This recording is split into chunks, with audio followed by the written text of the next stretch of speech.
Michael Bennet wiped the sweat from his brow and glanced up at the sky. The late afternoon sun burned low, casting golden rays across the old oak tree in the front yard.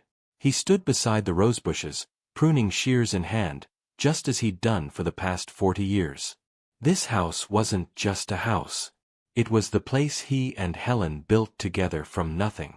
It held echoes of laughter, birthday candles, late-night conversations, and quiet mornings over coffee. Even after Helen passed, her presence clung to every corner. In the scent of lavender soap in the upstairs bathroom, in the hummingbird feeder she insisted on filling every spring. He was just finishing up when he heard tires on gravel. He turned. Jessica's SUV rolled into the driveway. She stepped out first, tall and sharp in a fitted beige coat, her heels clicking on the pavement like punctuation marks. Behind her, Travis emerged, as smug as ever, followed by his mother, father, and younger brother, none of whom had the decency to greet Michael. "Dad," Jessica began, her tone clipped, rehearsed. "We need to talk." Michael set down his shears and gave her a nod. "Of course, honey. Come inside. I've got coffee on the stove." She didn't smile. Travis folded his arms and looked around, as if already sizing the place up. "No," she said. "Let's talk out here." He frowned but didn't argue. Jessica inhaled sharply. "Travis and I have been thinking.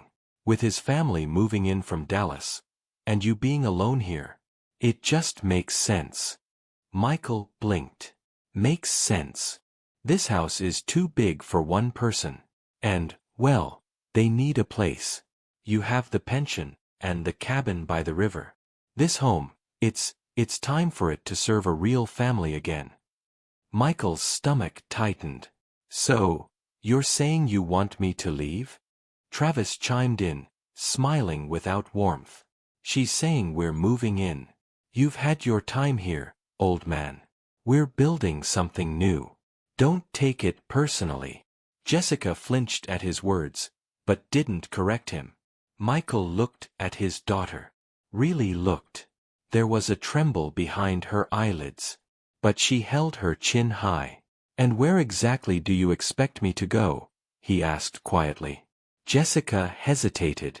Travis didn't. "There's a trailer park down on West Avenue," he said. "Or, you know, there's always the landfill." A long silence followed. Michael looked down at his hands. The same hands that had carried Jessica when she broke her leg at age 7. That built her swing set. That folded the American flag when Helen died. He picked up his shears, set them on the bench, and turned back toward the house. But then he stopped, just for a moment. He looked back at them. At his daughter. His voice was soft. "All right." He walked inside, packed 2 bags, took his keys, and as he passed them on the porch, he gave her a look. Not anger. Not sorrow. Just a small, quiet smile. They didn't know it yet, but something had just begun. The rain came 2 days later. Cold, steady, and silent, like the weight that had settled in Michael's chest. He didn't go to the cabin by the river. That's what Jessica and Travis assumed, and he let them believe it. Let them think they'd erased him, pushed him into some forgotten corner of the world. But Michael Bennet wasn't the kind of man who vanished easily. Instead, he drove 3 towns over, past the hills and through the industrial district, where rusted shipping containers lined the old harbor and the air smelled faintly of salt and iron. At the end of a dead-end street stood a narrow brick building with faded green shutters. To anyone else, it looked abandoned. To Michael, it was sanctuary. He pulled his truck into the back lot, unlocked the steel gate, and stepped inside. Dust danced in the air, caught in the beam of sunlight from a cracked skylight above. The place was quiet, but not lifeless. Tools still hung on the pegboard. An old drafting table leaned against the wall, paper rolls tucked beneath. This was his old studio, the one he'd bought decades ago when he first became an architect. No one knew he still owned it. Taxes were paid through a trust. It had been sitting here, untouched, like it was waiting for him. He dropped his bags by the door, took a breath, and closed his eyes. For the first time in days, he felt something settle in his chest, resolve. The next morning, he sat at the workbench, flipping through a leather notebook, full of old sketches and floor plans. Not of houses, but of people. He'd always believed homes reflected the souls of those who lived in them. What kind of soul destroys a man and calls it family? He pulled out his phone. A number was written on a sticky note, faded but still legible. Detective Langley. An old friend. The kind who didn't ask too many questions. He dialed. Langley. A gruff voice answered. It's Michael. A pause. Then a chuckle. Bennett. Been years. You still breathing? Barely, Michael said with a tired smile. I need a favor. I owe you 3. There's someone I need you to look into. Name's Travis Harper. Langley's tone changed instantly. Give me an hour. That night, Michael stood at the dusty window, sipping black coffee, watching rain streak the glass. He thought of Jessica. Her smile as a little girl. The way she used to run barefoot through the yard. The way she used to beg him to stay in her room after nightmares. Where had she gone? Where had that version of her disappeared? He didn't know. But something inside him whispered, she'd be back. Not because she missed him, but because one day soon, she'd need him.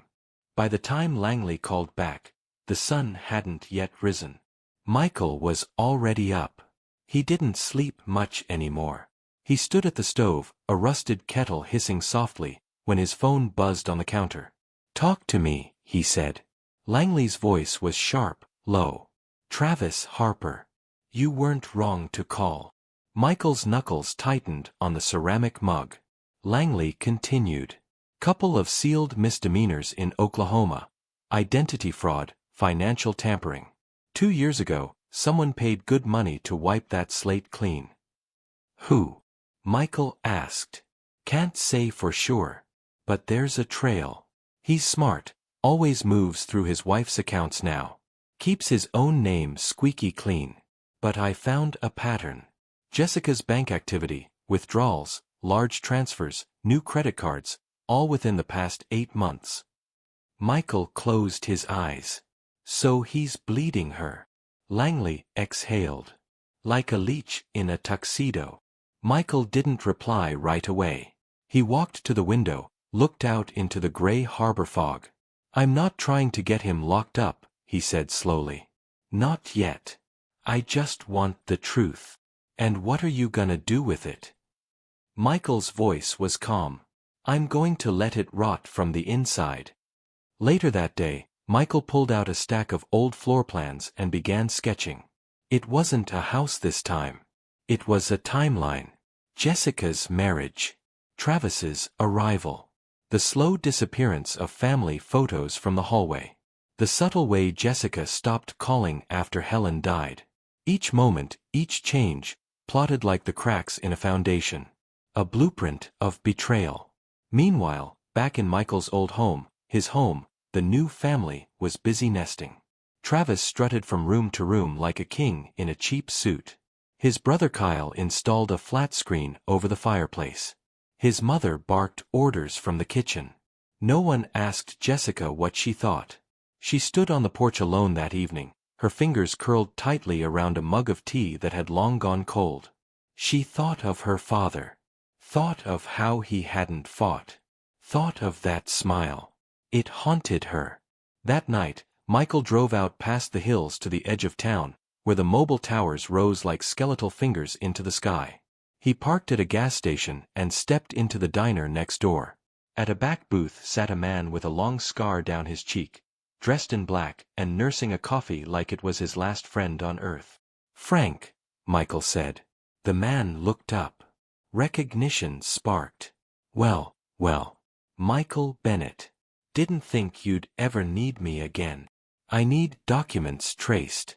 Wire transfers. Silent partnerships. You paying. Michael dropped a thick envelope on the table. And I'll owe you one. Frank smiled. Then let's ruin someone's life. It started with the lights. At first, they flickered. In the hallway. In the kitchen. A stutter of electricity, like nerves twitching beneath the skin of the house. Travis blamed the wiring. He called an electrician, who came, poked around, and left shaking his head. Everything's fine, the guy said. Old system. Could just be interference. But the flickering didn't stop. Then came the plumbing. The upstairs bathroom flooded one morning. Jessica woke to water dripping from the ceiling into the dining room. Travis lost it, screaming at her, blaming her father for never fixing anything. He didn't know Michael had completely replaced the pipes 3 years earlier. It didn't make sense. And yet, things kept going wrong. Meanwhile, Jessica found herself staring at shadows. Not ghosts, memories. She walked past the living room and swore she could still smell her mother's cinnamon candles. In the guest room, she reached for a drawer and found a photo she didn't remember putting there. Her as a child, sitting on her father's shoulders in this very yard. Why was it still here? She had told them to clear everything out. Hadn't she? She didn't tell Travis. Something inside her felt, watched. Not haunted. Judged. Across town, in the brick-walled studio, Michael sat with Frank. Frank had finished tracing the bank accounts. He laid out a sheet of printed statements across the drafting table. Michael followed the numbers with a pencil. Large transfers from Jessica's savings. Tiny payments to dummy LLCs, names like New Step Property, Harper Dev Group, and M&H Holdings. All pointing back to Travis Harper. Michael didn't speak. He just circled each one. Over and over. Want me to leak this? Frank asked. Not yet, Michael said. Frank raised a brow. You're taking your time. Michael's voice was like steel under velvet. I'm building pressure. It has to crack from within. The next morning, Kyle, Travis's younger brother, was found passed out drunk on the front lawn. Police were called. Jessica tried to calm things down, but the neighbors watched, whispering. That same afternoon, a deliveryman dropped off a large crate to the front door, addressed to Mr. Michael Bennett. Travis ripped off the label and growled, "What the hell?" Inside, an old family piano, restored. Helen's favorite. Jessica's hands shook as she touched the keys. They still remembered her. Why would he send this? She whispered. Travis slammed the lid shut. He's just trying to mess with your head. She said nothing. But that night, she didn't sleep. Because deep down, a part of her wondered, what if he wasn't trying to hurt her, but remind her? Michael's phone buzzed again. Langley's voice was grim. Travis Harper isn't just a smooth talker. There's more. Michael leaned in. Go on. Turns out, Travis was involved with a crew in Tulsa. They dealt in stolen goods, cars, electronics. He got out before it got ugly, but the cops never forgot him. Some debts were never paid. Michael rubbed his temple. So, he's running from more than just his past. Exactly. And the money he's been funneling through Jessica's accounts? Probably an attempt to cover his tracks. Back at the house, tensions exploded. Travis caught Jessica on the phone, whispering urgently. He slammed the receiver down, accusing her of betrayal. She's your daughter, Jessica yelled, tears streaming. Why won't you trust her? Travis sneered. Because she's soft. Just like her father. Jessica stormed out, slamming the door. Her brother-in-law Kyle was nursing a bruise, result of a fight with Travis over money gone missing. Neighbors whispered about the Harper mess, growing worse by the day. Meanwhile, Michael met with his lawyer friend, Claire. They pored over the house's title deeds and financial papers. Your name is still on all of this, Claire said, pointing at the documents. Travis and Jessica can't legally kick you out. Michael nodded, calm but determined. We'll start eviction proceedings, Claire added. But it'll take time. Time is what I have, Michael replied. That night, Jessica sat alone in her bedroom, the old piano's faint melody drifting through the walls like a ghost. Her phone buzzed, a message from Michael. "Remember who you are." She stared at the screen, conflicted, as a storm raged outside. The knocking came early. Loud. Insistent. Jessica opened the door to two police officers standing on the porch. "We've had reports of domestic disturbances," one said, voice stern but polite. Travis stepped forward, feigning calm. "It's all a misunderstanding. Family issues." But the officers weren't convinced. Neighbors gathered, whispering. Cameras on phones flickered like fireflies. Jessica's cheeks flushed red. The weight of shame pressed on her. Inside the house, arguments exploded like a powder keg. Kyle screamed at Travis over missing money. Travis pushed back, fists clenched. Jessica tried to mediate, but the walls seemed to close in. Meanwhile, Michael sat miles away in his studio, watching the news on his laptop. He sipped black coffee, eyes cold and focused. His phone buzzed. Langley's text. "They're falling apart. You want me to step in?" Michael smiled faintly. "Soon," he replied. That night, Michael drove back to his old house. He stood outside, watching the windows glowing with chaos. For the first time in weeks, he felt the stirrings of victory. Not because he wanted revenge. Because he believed in justice. The courthouse loomed like a fortress against the gray sky. Michael stood on the steps, the weight of years pressing on his shoulders, but his gaze was steady, calm and unyielding. Inside, the courtroom buzzed with muted whispers. Jessica sat beside Travis, their faces tense, eyes darting nervously. The judge's gavel struck sharply, commanding silence. Michael's lawyer, Claire, rose with a firm confidence. "Your Honor," she began, "Michael Bennett is the rightful owner of the property known as 143 Maple Street. Despite his daughter Jessica Bennett Harper and her husband Travis Harper taking possession, the deeds and title remain in Mr. Bennett's name." Jessica's lips parted in shock. Travis clenched his jaw. Claire continued, "We have documented evidence of financial misconduct by Mr. Harper, unauthorized withdrawals and transfers from Mrs. Bennett Harper's accounts, which have severely impacted Mr. Bennett's ability to maintain his property and well-being." The room murmured. Michael remained composed but felt the familiar surge of hurt. Not for himself, but for the daughter who had turned her back on him. The defense tried to argue family matters and intentions to share the home, but the judge was unimpressed. After hours of testimonies, the verdict was clear. Michael Bennett retains full ownership and legal right to the property. Jessica's face crumpled. Tears welled up, but she blinked them away, pride battling regret. Outside the courthouse, reporters swarmed.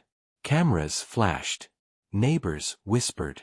Michael stood tall, but his voice was gentle when he spoke to the crowd. "This house is more than wood and stone. It's built on love, respect, and memories. I don't seek vengeance, only fairness." That evening, back at the old studio, Michael sat alone. The courtroom victory felt bittersweet. His phone buzzed again, a message from Jessica. "Dad. I'm sorry. I didn't know what I was doing. Can we talk?" Michael stared at the screen long after the message disappeared. He typed back simply, "When you're ready." The battle wasn't over, but a door had opened.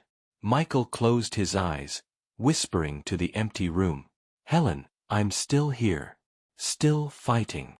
Jessica sat on the edge of her bed, the silence around her heavier than any argument she'd endured. Her phone lay face down on the nightstand, the screen still glowing faintly from Michael's last message, "When you're ready." She had replayed those words all day, feeling a strange mix of relief and guilt. Her heart ached, not just for the courtroom defeat, but for everything lost between her and her father. The house, once filled with childhood memories, now felt alien.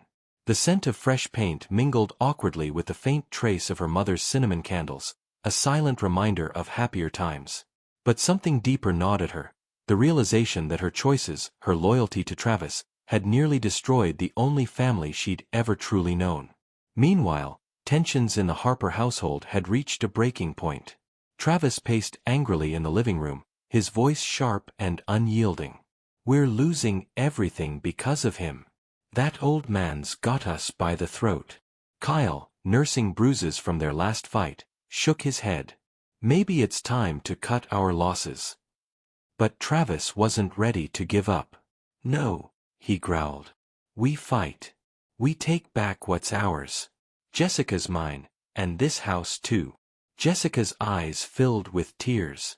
For the first time, she saw Travis not as a protector, but as a tyrant. The man she'd married was a stranger, ruthless, manipulative, and dangerous. Back at the studio, Michael was plotting his next move. He knew the legal battle was just one front. The fight for his family's soul had only begun. He reached for his phone and dialed.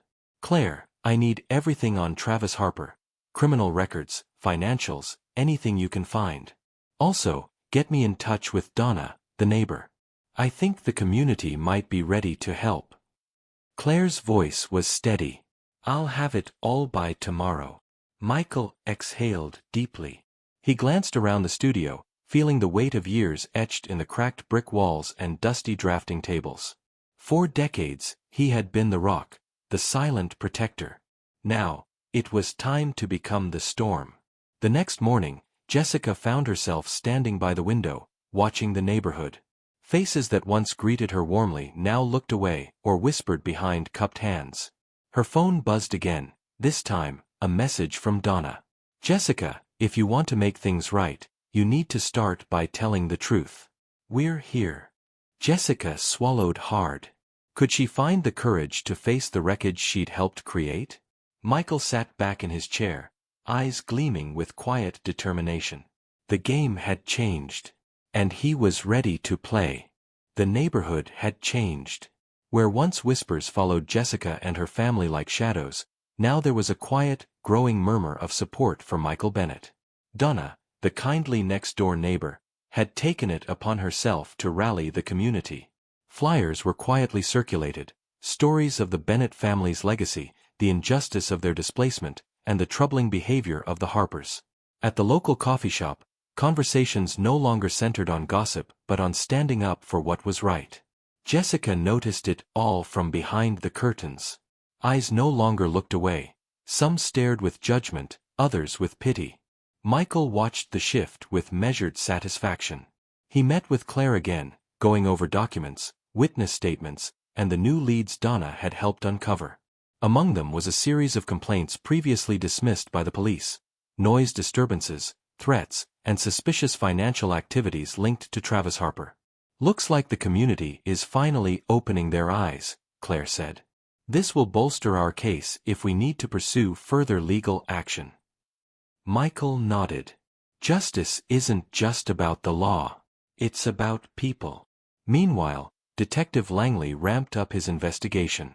He tracked recent transactions linked to Travis and his associates, uncovering a web of fraudulent deals and shell companies. At the precinct, Langley shared the findings with Michael. "There's more here than we thought. This guy's been laundering money and using the family as a cover." Michael's eyes hardened. "Then it's time to expose everything." Back at the Bennett studio, Michael drafted letters to local officials, journalists, and community leaders, highlighting the ongoing abuse of power by the Harpers. Donna helped organize meetings where neighbors voiced their concerns, uniting against the turmoil. Jessica, increasingly isolated and burdened with guilt, found herself attending one such meeting reluctantly. The room was filled with faces, familiar and unfamiliar, all demanding change. Her voice trembled as she spoke. "I was wrong to let this happen. To let my husband take over my family's home and life." Tears streamed down her face. For the first time, she faced the truth openly. That night, Michael received a call from Langley. "We've got enough to bring charges against Travis. He won't know what hit him." Michael leaned back, feeling the weight lift. "Thank you, old friend," he whispered. The tides were turning. And Michael Bennett was ready to steer them. The courthouse was packed. Reporters crowded the halls, cameras flashing every few seconds. The whole town seemed to be watching, waiting for justice. Michael sat quietly in the front row, his face a mask of calm determination. Beside him, Claire shuffled papers, ready to present the mountain of evidence they had gathered. Jessica entered with Travis, their steps hesitant and eyes downcast. The courtroom murmured as the couple took their seats. The judge called the court to order. Claire rose first, her voice clear and commanding. Your Honor, we present evidence of financial abuse, fraud, and unlawful occupation of the Bennett family home by Travis Harper and Associates. She laid out bank statements, wire transfer records, and witness testimonies. One by one, witnesses spoke, neighbors recounting threats, Donna describing the harassment Michael endured, even Jessica bravely admitting her regret. Travis's defense was weak. His arrogance cracked under scrutiny. At one point, Jessica broke down in tears. I was blind, she confessed. I thought loyalty meant standing by him. But I was wrong. Her words echoed through the courtroom, silencing even the most hardened spectators. The judge listened carefully, then announced a recess. Michael stepped outside, feeling a mixture of relief and exhaustion. For the first time in weeks, he allowed himself to breathe. Langley approached, placing a firm hand on his shoulder.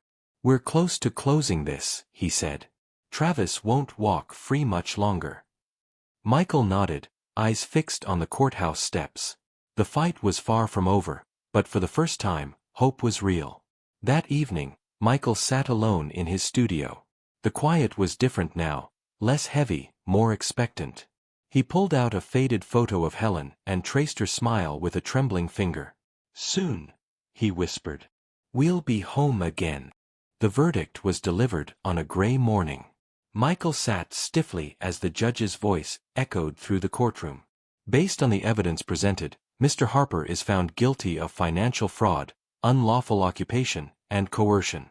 He is hereby ordered to vacate the premises immediately. Restitution to Mr. Bennett is mandated. Jessica gasped quietly, tears streaming down her face. Travis stood rigid, jaw clenched, eyes dark with defeat. Outside the courthouse, a crowd had gathered. Reporters clamored for statements. Michael faced them with quiet dignity. This is more than a legal victory. It's a restoration of trust, respect, and the dignity of family. Donna smiled softly from the crowd, her eyes wet with relief. Back at the house, the air felt lighter. Boxes were packed, and Travis's family left under watchful eyes. The neighborhood's whispered support had turned to quiet celebration. Jessica stood beside Michael on the porch, hesitant but sincere. I'm so sorry, Dad, she said, voice trembling. Michael looked at her, a mixture of pain and forgiveness in his gaze. We all make mistakes. What matters is what we do next. The days that followed were filled with hard work. Michael restored the garden, painted the walls, and brought life back to every corner of the house that Helen had loved. Jessica volunteered at the local shelter, seeking redemption in small acts of kindness. But the scars remained. Trust was fragile, and forgiveness was a path they both had to walk slowly. One evening, Michael found Jessica sitting quietly by the old piano, fingers brushing the keys. She looked up, eyes full of tentative hope. Maybe we can start again. Michael smiled, the weight in his heart lifting slightly. Together. Outside, the sun set behind the oak tree, casting long shadows. The house stood firm, a symbol of endurance, of love reclaimed. And for Michael Bennett, it was finally home again. The soft hum of the evening filled the room as Jessica sat by the window, staring at the fading light. The house was quiet now, peaceful, yet heavy with memories. Her fingers traced the rim of the teacup in her hands, trembling ever so slightly. She thought of the last few months, the courtroom battles, the whispered condemnations of neighbors, the endless ache of regret. She had lost more than a home. She had lost herself. Michael stood at the doorway, watching her silhouette framed by the twilight. His voice was gentle. Jessica! She looked up, startled, then smiled faintly. Dad! He walked over and sat beside her, the old floorboards creaking beneath their weight. It's going to take time, he said softly. I know. The truth hung between them, unspoken but understood. Time to rebuild trust. Time to heal the wounds that ran deep. Days turned into weeks. The community's support never wavered, but the real work was happening inside the walls of that old house. Michael threw himself into restoring the garden, pruning roses, planting tulips, each bloom a small victory over the past's pain. Jessica found comfort in volunteering, helping others who had lost their way. One afternoon, while painting the guest room, Michael paused and said, "I want this house to feel like a home again, for all of us." Jessica wiped sweat from her brow, nodding. "I want that too." But healing wasn't linear. One evening, a letter arrived. The handwriting was unfamiliar, but the tone was unmistakable, a threat, thinly veiled. "Watch your back," it read. Michael's jaw tightened. The past wasn't done with them yet. He showed Jessica. Her eyes widened, fear flickering across her face. "Who would do this?" she whispered. Michael looked out the window, the setting sun casting long shadows. Sometimes, justice wakes old ghosts. Despite the threat, they pressed on. Michael met with Langley and Claire to discuss security and legal measures. "We need to protect ourselves," Claire advised. Langley nodded. "And keep an eye on anyone connected to Travis and his crew." Michael agreed. "We'll fight. Not just for the house, but for our peace." In the quiet moments, Jessica and Michael shared stories of Helen. Her laughter, her strength, the little things that made the house a home. One night, Jessica played the piano softly. The notes floated through the halls, a fragile melody of hope. Michael listened from the doorway, eyes moist. "Thank you," he said quietly. Jessica smiled through tears. "For everything." As days passed, the house began to feel alive again, not because of walls or paint, but because of healing hearts. Michael knew the road ahead was long. There would be setbacks and shadows. But for the first time in a long while, he believed in tomorrow. The days grew shorter, and a chill settled over the town. The peaceful facade of the Bennett house masked a storm gathering beneath the surface. Michael sat at his desk in the old studio, scanning the latest files Langley had sent over.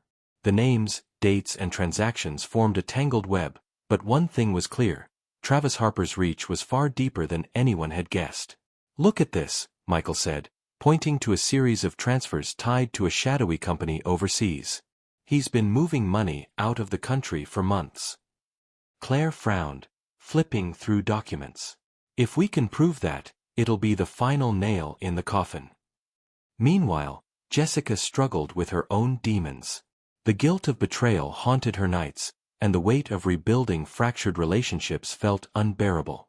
One evening, she received an anonymous package, a small box wrapped in brown paper.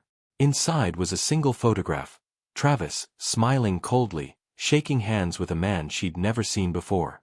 On the back, a note: "You think this is over? Think again." Fear clenched her heart. Michael sensed the tension growing and called a family meeting. They gathered in the living room: Jessica, Michael, Claire, and Langley. The air was thick with unspoken worries. "We have enough evidence to take this all the way," Michael said, voice steady. "But Travis is desperate. We need to be ready for anything." Jessica nodded, determination flickering in her eyes. "I want to help. I can't let him win." Langley leaned forward. "We're planning a sting operation, trap Travis when he tries to move more money. But it's risky." Claire added, "We'll need absolute secrecy and community support." Days later, Michael stood in the shadows outside a downtown warehouse.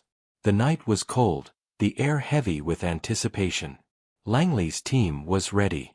Inside, Travis and several associates were closing a deal, unaware they were being watched. When the moment was right, Langley's voice crackled over a radio. "Move in." The operation unfolded swiftly. Police swarmed the warehouse, catching Travis red-handed. Back at the Bennett house, Jessica and Michael waited anxiously for news. When Langley called to confirm Travis's arrest, relief washed over them. But Michael knew the battle wasn't over. There will be court hearings, appeals, But this is a start, he said. Jessica smiled weakly. A long start. That night, Michael and Jessica sat by the fireplace, the flames flickering softly. Jessica reached for her father's hand. "Thank you for never giving up on us." Michael squeezed her hand gently. "We're family. That's what matters." Outside, the wind whispered through the trees, carrying away the last shadows of a painful past. The house, once broken, was beginning to breathe again. And for Michael Bennett, that was all the victory he needed. The courtroom was tense, packed with onlookers and reporters. The air buzzed with anticipation. Michael sat beside Jessica, their hands lightly touching, a silent bond forged through pain and hope. The judge called the session to order. Claire stood confidently. "Your Honor, the evidence is irrefutable. Travis Harper has been found guilty of multiple counts of fraud, coercion, and unlawful possession of the Bennett family home." Jessica's eyes welled with tears as the prosecutor recounted the operation that led to Travis's arrest, the wire transfers, the forged documents, the manipulation of his own family. Travis sat silently, the weight of his actions pressing down on him. After hours of testimony, the judge spoke with finality. "Travis Harper is hereby sentenced to 10 years in federal prison. Furthermore, the property of 143 Maple Street shall remain under the ownership of Michael Bennett." A collective sigh of relief swept through the courtroom. Jessica turned to Michael, her voice trembling. "Dad, I'm so sorry. For everything." Michael smiled softly. "We're past that now. What matters is what comes next." Back at the house, a celebration was modest but heartfelt. Neighbors brought food, stories, and flowers. Donna led the community in welcoming Jessica and Michael home. The garden bloomed anew, vibrant with life and possibility. Jessica helped organize a neighborhood cleanup, a symbolic fresh start. One evening, Michael and Jessica sat on the porch, watching the sunset. "I've missed this," Jessica said quietly. "The peace. The family." Michael nodded. "It was never gone, just waiting." She looked up at him, hope shining in her eyes. "Can we rebuild? For real this time?" Michael took a deep breath. "Together, we can build anything." The past had left its scars, but it had also forged a bond stronger than before. Helen's spirit seemed to linger in every corner, a reminder that love endures beyond pain. As night fell, the house stood proud, a beacon of resilience and redemption. For Michael Bennett and his family, this was not just an ending, it was a new beginning. The dawn broke gently over the quiet neighborhood, bathing 143 Maple Street in soft golden light. The house, once a battleground of broken dreams and bitter fights, now stood as a testament to endurance and hope. Michael stepped out onto the porch, his breath visible in the crisp morning air. He looked around, the freshly planted roses, the laughter of children playing down the street, the subtle hum of life returning to the community. Jessica joined him, carrying a steaming mug of coffee. She handed it to him with a small smile. "We made it." He nodded, eyes misting. "We did." The past months had been a journey through fire, through betrayal, loss, and hardship. But it had forged them anew, stronger and more united. Michael thought of Helen, her gentle smile, the warmth she had brought to this home. He whispered a silent prayer, feeling her presence in the rustling leaves. Jessica reached out, taking his hand firmly. "Dad, thank you for never giving up on us." "On me." He squeezed her hand back, his voice steady and full of love. "Family isn't just about blood. It's about forgiveness, courage, and standing together." Later that day, neighbors gathered for a small celebration. Laughter and music filled the air, blending with the scent of blooming flowers. Donna raised a glass. "To the Bennetts, may your home always be filled with love and light." Cheers erupted. Michael looked around at the faces, friends, allies, strangers turned family. He knew the road ahead would still have challenges, but for the first time in years, he felt peace. That night, as the stars blanketed the sky, Michael sat by the old piano. Jessica joined him, fingers poised over the keys. Together, they played a soft melody, a song of healing, of new beginnings. In the quiet harmony, the house breathed once more. Home. The end was not an end at all, but a beginning, a chance to rewrite their story with hope, strength, and love. For Michael Bennett, for Jessica, and for all who believed in justice and family, this was their true homecoming. Thank you for spending this time with us. If the story moved you, even a little, let us know. Drop a like, share it with someone who needs to hear it. And subscribe for more stories that stay with you long after the screen fades. Your support means more than you know.